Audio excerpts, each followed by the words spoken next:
అల్లూరి జిల్లాలో వజంగి హిల్స్ పర్యాటకులతో సందడిగా మారింది. పచ్చని కొండలను తాకుతూ దట్టంగా అలుముకున్న మంచు మేఘాలు పాలసంద్రాన్ని తలపించాయి.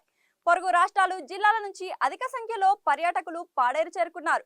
మైదాన ప్రాంతానికి చెందిన పర్యాటకులు ద్విచక్ర వాహనాలపై వందల సంఖ్యలో వజంగి ప్రాంతానికి చేరుకున్నారు.